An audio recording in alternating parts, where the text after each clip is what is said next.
Hello and welcome to What the F Just Happened Today, your essential guide to the daily shock and awe in national politics. I'm Joe Amditas. Let's get to it. It's Friday, November 13th, 2020. Welcome to day 1394.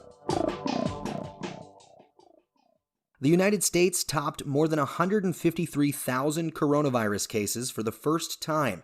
Hospitalizations hit another all-time high, and New Mexico and Oregon issued new lockdown orders. It is the seventh time in the last 9 days that confirmed cases have reached a new high. The death toll has now surpassed 242,000 Americans. Biden's coronavirus task force rejected the possibility of a national lockdown, but Biden did say that he would ask governors to institute a mask mandate in their states. Meanwhile, more than 130 Secret Service officers are quarantining due to positive coronavirus tests or exposure stemming from Trump's campaign rallies before Election Day.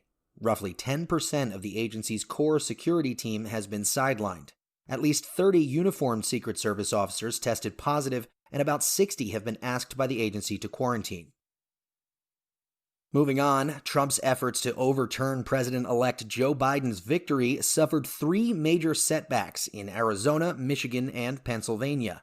In Arizona, Trump's campaign dropped a legal challenge of the number of ballots in Maricopa County, saying that Biden's overall lead in the state is too large for the disputed ballots to make a difference. In Michigan, a judge declined a request to block the certification of election results in Detroit.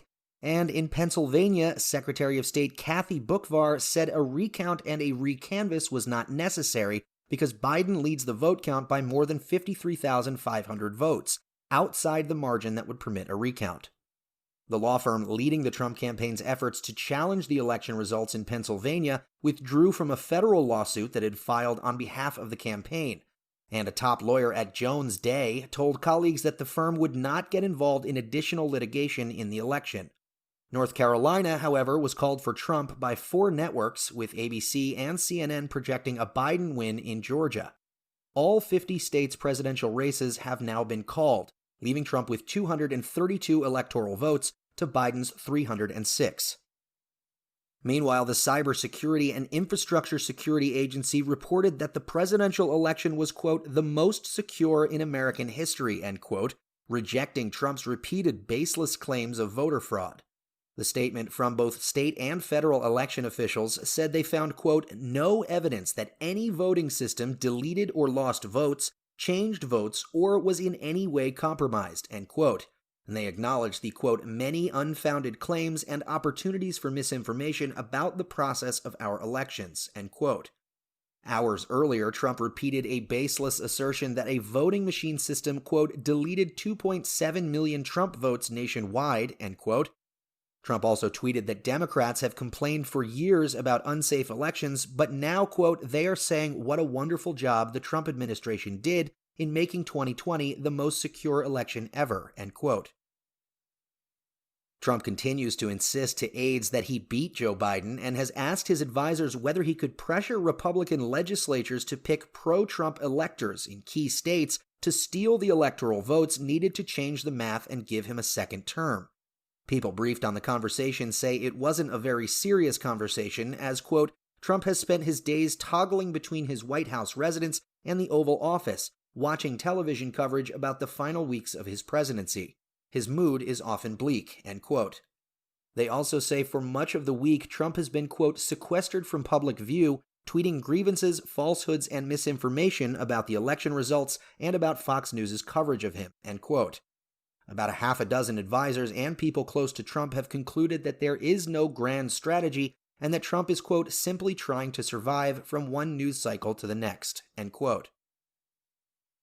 In the meantime, Trump is set to lose his constitutional protection from prosecution when he leaves the White House on January 20th, making him vulnerable to a pending grand jury investigation by the Manhattan District Attorney that's looking into the Trump Organization and his taxes.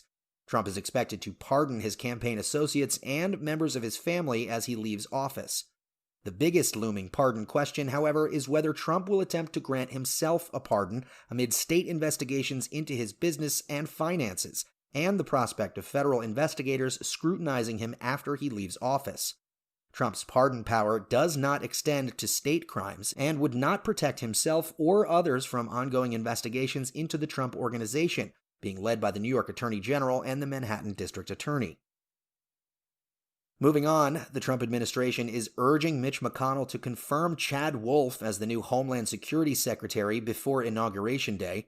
Wolf has been serving in an acting capacity for about a year now, and his appointment has been cast as invalid by the Government Accountability Office and in federal court. The Trump administration also plans to auction drilling rights in the U.S. Arctic National Wildlife Refuge before Biden's inauguration. Biden, on the other hand, has pledged to permanently protect the refuge, saying drilling there would be a big disaster. And finally, federal officials granted TikTok a 15-day extension to find an American buyer after the Trump administration failed to enforce its own deadline. Attorney General William Barr was responsible for enforcing Trump's order. A Justice Department spokesperson declined to comment on why the Trump administration did not enforce the initial deadline. That's all for now. You can find the links and sources for all of these stories on the main website. And as always, visit whatthefjusthappenedtoday.com for the latest news and headlines. Until next time, I'm Joe Amditas.